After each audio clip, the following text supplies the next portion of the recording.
Welcome back to the Edges of Facilitation. In this short series, we're exploring what the essence of facilitation is by contrasting it with other related practices, some of which get mistaken for facilitation and others which are closely connected or even overlapping. We're doing this because we want to understand what different disciplines can learn and borrow from each other and help facilitators decide where they want to stretch and grow and where they want to set boundaries with confidence. We're also doing it to help people diagnose the true essence of what you're being asked to do, even if we're using different words.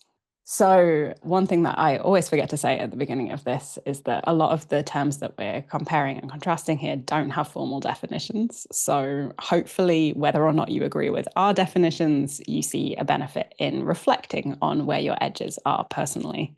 I personally find that a really healthy thing to do. My name is Lucy Chambers. I'm a professional facilitator based in Berlin in Germany, and I am very much looking forward to introducing you to today's guest, Hannah Boneham, who's a wonderful facilitator based in Sheffield. And we are going to be talking about facilitation versus emceeing. So welcome, Hannah. Hi. Hello. Lovely to see you online again.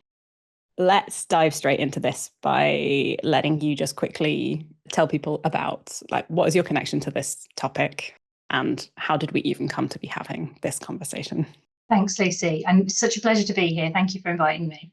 So my name's Hannah Boneham. I'm a founder and director of my own company, which is called Lead Well. It's a consultancy that's also a social enterprise, and we specialise in organisation development and transformation, workshops and events that deliver real change and create thriving workplaces. And I guess that's how I've come to this topic, because in the kind of workshops and events space, I get asked a lot of questions about the processes I'm going to undertake and the skills I'm bringing. And I'll often be invited to do things. And then when I arrive, there's a different expectation to what I thought there was. And I won't say anything more because I know you have specific questions, but that's where this conversation often occurs for me. Yes. So Hannah and I came to have this conversation because we collaborate with each other now increasingly frequently because I've recently joined Leadwell as an associate.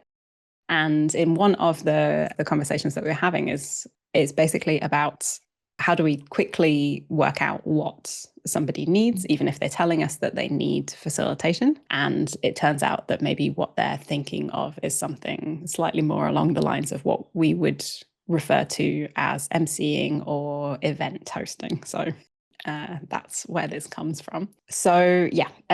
Is there anything on the language front that you think is important, Hannah? Because I think we picked the word emceeing for the title for this, just to separate it from other types of hosting, which will be going on in this series as well. But is there anything that pops to mind when you hear the word emceeing or hosting? I suppose, and I think we touched on this when we were prepping for this, but emceeing often to me means DJing, or it's like weddings or parties or events or things like that. And hosting again, like I know you're having a separate topic on it, but it's a word I often hear clients use. But I think there's a lot of ambiguity that comes even before they use the specific term, right? So I'll get asked to apply for a brief or to respond to a request to, I don't know, lead an event or run a workshop or be on the mic or help organize us throughout the day. And it's that vagary within which the question of facilitation versus MC arises, I think, for me. Yeah. Okay. So that's interesting language as well. So it would just be asked to lead an event, or that's good given your company name. That's why they come to you. So the way that we normally approach these topics is we just have a look at them through a couple of different lenses. We're going to look at the two topics from purpose, mindset, skill set. We've added an additional one for today, which is maybe temperament. It's like bringing a particular flavor or personality into an event, because we have some hypotheses of which types of personalities kind of gravitate towards emceeing, but we're not 100% sure that our theory is universal. So Hannah, why don't we delve in with purpose? How would you see the difference if somebody comes to you and is asking you to lead an event? What types of things would you tend to put in an MC bucket versus a facilitation bucket? it's an interesting one, isn't it? Because I don't know that I would, as you just said, I don't know that there's like a sharp line and things would be on one side or the other. Some of it would depend on what the clients are bringing in terms of their skill sets and their attributes. So I'd start by asking them what the impact is that they want to have had by having had the event, and then what they see my role as within that. What can I do to help that be achieved? And if it's a facilitation space, I tend to find it, oh gosh, we really don't know. You help us think about it and help us design it. And what would you recommend? And that's good. I'm really comfortable in that space. That's, if I'm going to be a facilitator, that's what I'd like to hear. We know what we want, but we don't necessarily know how we can get it. They may have ideas, but they might not know exactly how to tie those things together. And that's where I come in. What I tend to find is if it's going to be more about emceeing, it'll be something like, well, we've got these great organizations coming and they're going to run workshops and we've got this idea for a stall and we're going to have a video presentation. And what we really want is for you to help us make sure it gets tied in. Everyone knows where they need to be. They all know what they need to do. And so that's when I think what they're really looking for is for somebody to help structure and manage the day for them and make sure that they then follow through on the things they wanted. Yeah. So in terms of purpose, I think it tends to be driven by that, really, by what it is that they've got as a gap. The ultimate purpose of it can be exactly the same either way. Does that make any sense? No, it's not exactly what you asked me. Yeah, that makes a lot of sense. And maybe I can throw my 2 cents in as well, because I think, so I have done some like pure emceeing in my past, where I was kind of basically the party starter, like, and I was the person who was there to get the energy up and then do the types of things that you're describing, like making sure that everything is coherent, making sure that things flow together and you understand how the entire event conceptually works, which I actually really enjoy doing. I think I've spoken to lots of facilitators and some of them just really don't want to, like, they don't want to do that type of stuff. They want to do just pure facilitation, but I actually really enjoy that. And as I've kind of developed, I was actually running an event last week where I felt like I was very much going between those two modes. There were parts of things where it was facilitation and we were going for a particular outcome, and all of the activities were kind of targeted towards getting people to that particular outcome. And then there were parts where I really felt like I was hosting, where I was mainly just thinking about the mood and the energy and everything and the kind of in-between pieces. And yeah, it was the first time that I've really done something that really felt like a hybrid between those two things. That's really interesting. So it's not, you don't often find yourself in that position. Is it something that you've either been one or the other? Usually you're not moving between the two. I mean, I think it was the most obvious time that I felt like I was moving between the two, because the purpose was very, very clear. Yeah. I think in retrospect, that probably does tell you a bit about my style, where I am kind of a bit of the party starter and very, like, I've always thought of myself as a facilitator, but I think people tend to come to me partially I get lots of comments about my energy. So maybe that's just the types of clients that I attract. But yeah, it only became clear to me that was something that was happening quite often last week when I was doing this event. I was like, oh yeah, and we were preparing for this conversation. So, okay, anything on the mindset front? Anything that pops to mind? Like, what are you going in with as somebody who is leading that event? If you're thinking of it as a hosted or emceed event versus if you're thinking about it as a facilitated event. So part of the mindset as before is the same, and that you have to take ego out of it and focus on what the client is wanting to get out of the event. So that mindset of being there in service of some greater aim is always the thing that has to stay in your mind. But I think there's a slightly different kind of nuance with facilitation, where I try to get into a very flexible space. With hosting, we've pre-agreed the timeline. We know what needs to happen in terms of step 1, step 2. And there are other people reliant on me keeping people to that timeline. Mm-hmm. So my mindset is more, I don't like the word, but it is more rigid. I'm keeping an eye on energy, motivation, dissent, and helping manage those things. but I need to bear in mind that that can only happen within given tolerances. So the mindset is more focused on getting to them to the next thing, in the right frame of mind to enjoy it to the maximum effect. Whereas for facilitation, it's my plan, right? And I know the outcome I need to get to, and I might completely change the plan. I might think this isn't working, and I can afford to just stay with it or end it, shift to a different exercise, introduce a new element, take a break. I can be a lot more flexible. So I think it's the rigidity versus the agility is the main difference for me. Yeah, that's a really good point.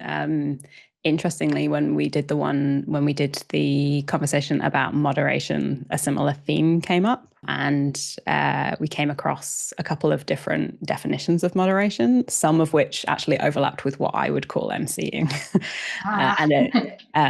So the point about like really needing to keep people to time while being in charge of this overall program, that kind of red thread through an entire program of work.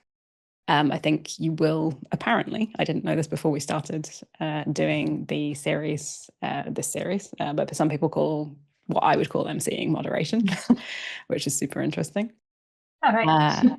And yeah, I think your point about, you have to keep to time, because probably you've got some people coming in for a specific thing. And if you're not in the place, and if people are not where you're expecting them to be in the program, by the time you've got these people coming in and out, that just doesn't work. And we've all been there, right? Like, I've certainly sat in events where I knew the finish time was 4:00 and it's 3:45, and we're still 2 topics, agenda items, workshops away from where we're supposed to be. The host seems pretty relaxed about it, and I'm not. I've got to get on the underground or whatever next, and get home, and I've got my train, and I don't want to get up and leave in front of everyone. And I think there's a respect in the hosting element that you've got to be able to manage the time. Not that there isn't in facilitation, but I do think that keeping an eye on how everything connects together, and bearing in mind it's not just about you, is really important in both. So you saying that just made me think about another event that I host. So I run a human connection event called Fuck the Small Talk, which helps people come together as humans to meet other humans as adults. And I was approached because I met somebody at I met the founder of the company who runs it at a facilitation festival. But this is very much in my head something that is hosting rather than facilitation.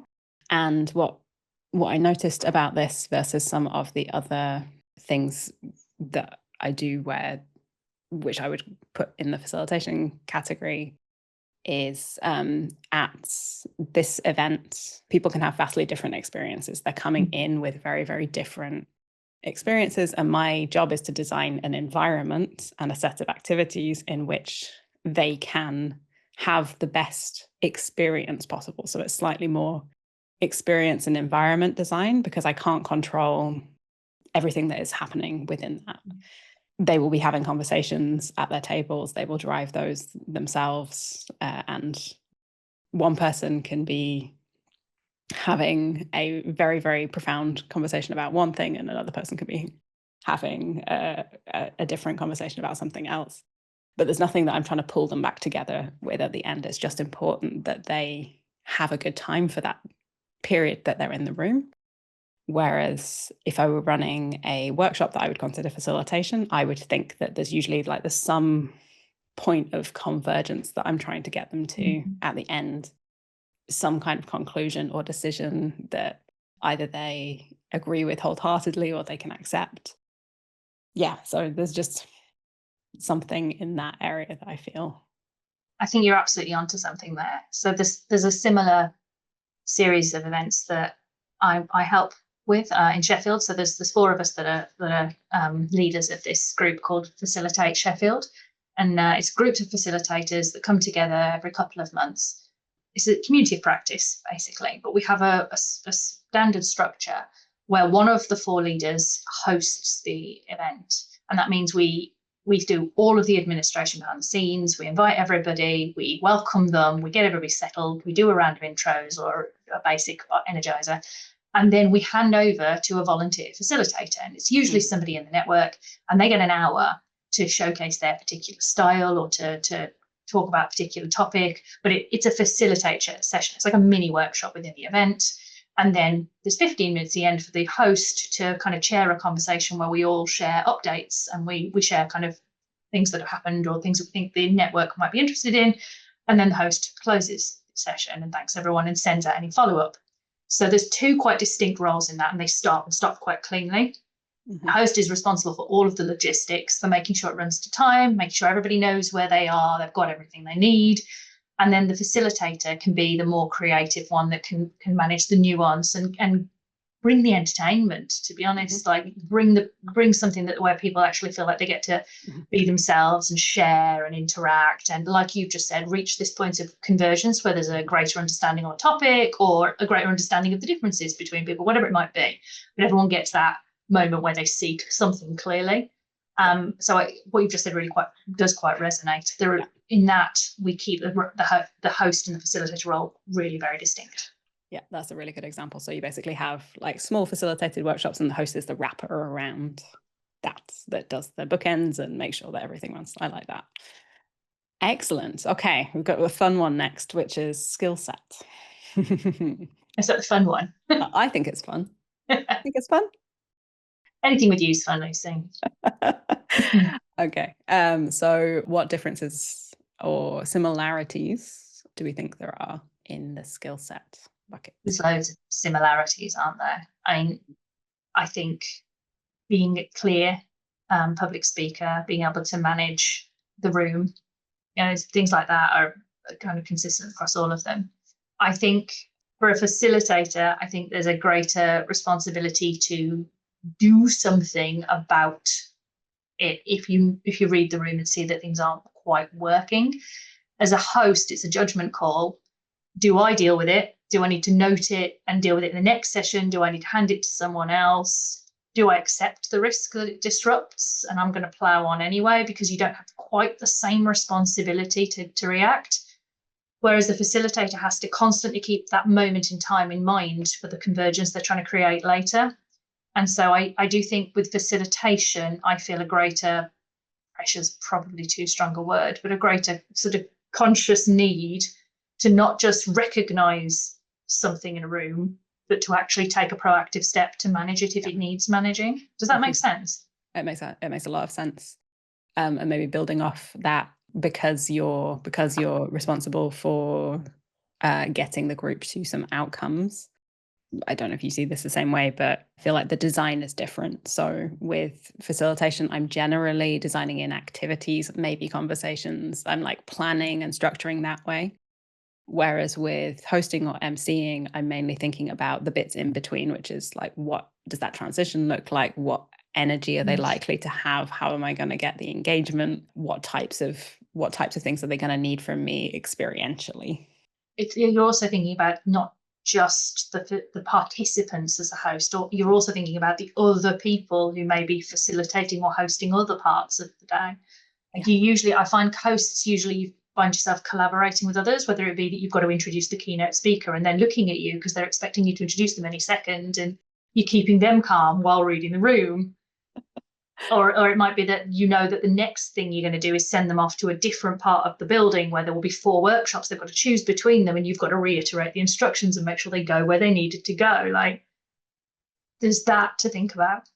100%. Yeah, you got to know what the plan is, even if nobody else does, or you've got to pretend that you know what the plan is. So maybe this is a natural transition into the topic of temperament, which isn't something that we normally talk about on this, and I'm hesitant to make any generalizations about like what types of personalities gravitate towards one or the other of these two things.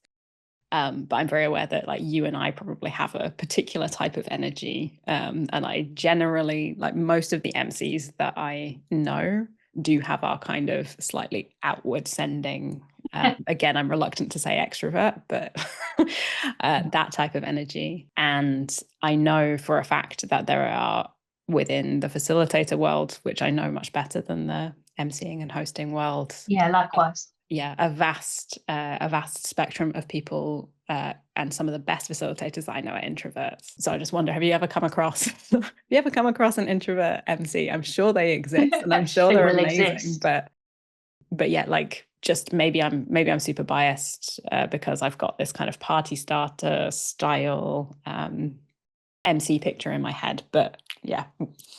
I know why you're saying that, and I agree. That's been my vast experience as well, is that people who are hosts or MCs tend to be more extroverted. But I'm also well aware that a lot of people I think of as extroverts will actually say, "Oh, no, no, no, I'm an extroverted introvert. Like I'm an introvert, but I know how to put on the mask when the time comes." So if there are people listening to this and they're like, "I am definitely an introvert and I'm a host," we would love to hear from you, because that I'd like to challenge my own unconscious bias around this. Yeah, 100%. Maybe we do a follow-up one. Yeah, you just write to us if you fit this categorization, and I'll get Hannah back on and we'll have a conversation about how to be an introverted I'd MC. love that. Yeah, please. Yes. But I'm with you, and I think that the difference I've experienced is, as a host, if I'm being asked to host, it's usually because they want this energy. They're asking for me, and that's not to say that other people's energy doesn't work. It's just that particular client wants this particular energy, and so I tend to just be this mode. I've got lots of different modes. I can be quieter and more nuanced, and I can be louder and a little bit more directive. But the hosting role, I tend to work out which one the client wants from me, and I stay fairly consistent. Whereas with facilitation, it's one of the tools you use to adapt and manage a room, right? If you realize that actually the energy is dipping, it's time for me to potentially raise the volume of my voice, stand up a little taller, make bigger hand gestures, and wake the room up. And I will do some of that in the hosting, but the facilitation, I think there's a much bigger spectrum that I'm going to draw on. Whereas in the hosting, I tend to stay within a little bit more of a framework. Yeah, exactly. And the things that I've had to host have also been generally a bit longer. So like the energy raising has been a much more crucial part. I generally don't have to calm people down. Yeah, and bigger. Do hosting, yeah. I tend to find hosting is bigger audiences. Yeah. Facilitation can be any size. Yeah, that's a good point as well. Yeah, energy as a service, what we do. Yeah. I realize as well, I keep saying host. Read MC when I say host. Like, I do struggle with the two. Yeah, I use them interchangeably as well. Yeah. So I think it's an interesting language thing. So we've talked a bit about, I kind of crashed this topic earlier because I just said that I'd gone to I've been leading an event where I had to kind of move between these two modes. So I think I certainly feel like you can move between them. Oh, yeah. But do you think there are any downsides to moving between modes? Do you have to be clear about how do you manage expectations in this front? I mean, there will be. There's good and bad to everything. From a business owner perspective, one of the downsides that I see is that potentially there are people who are experts as hosts and have a very clear picture in their mind as to what the difference is between MCing, hosting, and facilitation, and they do not do facilitation. And those of us that are comfortable blurring those lines and moving between them could be having a detrimental effect for those people who are trying to niche and describe themselves in that space. So I'm conscious of that as a business owner, that sometimes you find people that are really comfortable moving between different disciplines, and it can be frustrating if you feel you've got a specialism in that area. So if you're listening and you're one of those people, then do forgive me. I'm not trying to be not trying to be difficult or tread on people's patches. And I've got great respect for what I do believe are two distinct disciplines. I think there's a disadvantage to the market there. I'm not sure there is, particularly for clients, because like with anything else, having someone that's an expert in more than one field and has the ability to move between those different fields, I think can only be a positive, provided they really do know what they're doing. Like, you really don't want someone who's an expert host that then goes, "Oh yeah, sure, I'll facilitate a workshop in the middle of the day," but they actually don't know how, and vice versa. That could be tricky. So I think the only disadvantages occur for the client if you really don't know what you're doing in the two different spaces. That's probably where I come down on it. I would maybe give the inverse of your example, because I know a lot of facilitators who just don't like hosting.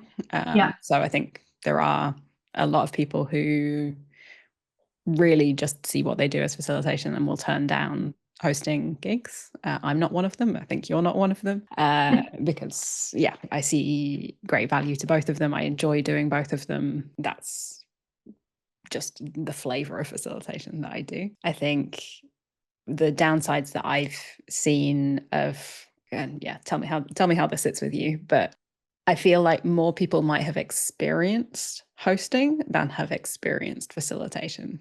So like I think most people have probably been to some kind of event that has been emceed or hosted, hopefully well, a participatory co-design workshop. I think those numbers are increasing, but this is purely anecdotal. I do not have data for this, but I'm sure somebody will tell us if they listen to this and they're like, that's totally wrong, Lucy, what's going on? So like I think sometimes I will be approached for something that is hosting. It might be possible that the client doesn't necessarily know that there are other options, because that's the mode that they've seen, and they're quite used to having a series of things with people up on stage, and there's panels and there's bits and pieces like that. And then it's a bit more work for me to be like, well, my main thing is actually running events in this way where everybody's having the conversation between them, and it's not just like a small set of people talking at them. So I do think that this was one of the reasons that I was quite passionate about having this conversation, just to like start the ball rolling with, actually there are other options, and I think there is good reasons why why people haven't experienced one or the other of them. But just know that these are both options. Nobody has to get the language right, because we can't. We don't care what you call it. It's just interesting to know what you're being asked to do. So to wrap this up, if we tried to summarize our key lessons learned from many years and client conversations about, do you want this, or do you want me to do that? What would be your kind of key takeaways? They could be any of the things we've talked about, or anything that just occurs to you just now. So I'm going to say something that I haven't said already, which is that I don't think it matters what you're going to call it. So when you said, oh, it's, do I do this, or would you like me to do this? I probably wouldn't do that. I will go right back to what I said at the start, which is it's about the purpose for the client. So I think the takeaway for me is find out what it is that the client wants to achieve, and then decide, do you really need them to understand whether you've chosen facilitation or emceeing or one of the other disciplines you may be an expert in to deliver it? It doesn't matter that the client understands just how clever you are. It matters that the client feels that you've listened to what they want to achieve, and that you have demonstrated that you can get them there by using a particular approach. You don't need to articulate what that approach is necessarily. So I think there's a bit of a question as to whether it really matters whether you are emceeing or facilitating. It may not, maybe there's a grey area between them or not, but I don't think for me it matters massively, provided you do what the client needs. I think that's an excellent way to wrap up, because I certainly think that this is this type of nuance that we're talking about in these conversations are things that I'm encouraging facilitators to think about, but I'm not encouraging them to pass this kind of language stress on to their clients, like, because clients just don't care. And clients shouldn't have to care, like you say. Like, you should just be able to listen for what are the types of things that I'm being asked, like, that might be called for, if that's the goal of this event. And am I in a good position from a mindset and a skill set and temperament perspective to address that? So I think that's a really good way to end that. And I also think that understanding some of the different things, I actually don't know where people learn to host. That's a good question. Like, if you know of like specific hosting or training courses that are really more targeted at people being MCs or hosts, I would love to know. I did a bit of work when I was practicing being a very amateur stand-up comedian with that type of hosting. But that's the only world that I know that really kind of prepares people to be in front of crowds in that type of sense. So that would be one of my asks for the audience, or you, Hannah, if you know of anything. I don't, so I'll echo your ask. But that would be very interesting to me to know. So please send us those. Thank you so much, Hannah. Given how closely we work together, I'm pretty sure that you'll be back at some point. I hope you'll be back at some point with more facilitation nerdery. But I think this is an excellent start to that series. Do you want to tell people where they can find you on the internet? Yeah, thank you. And thank you for letting me join. I was very nervous, so I've actually really enjoyed it. Thanks, Lucy. So if you're interested in catching up with me or learning more about Leadwell, you can find us at lead-well.org. That's our website. Excellent. And I will also make sure that Hannah's LinkedIn is linked below. She's a delightful person to follow on LinkedIn. Thank you. I love people. I proper am an extrovert. So if you're looking, you think, oh, I'd like a chat with her, but I don't know if I can reach, please just reach out. Honestly, don't overthink it. I'll love it. I can only endorse that. So thank you so much, Hannah. And we will be back next time with another topic. Well, no, I will be back next time with another topic, comparing facilitation to something else. And until then, bye. Bye.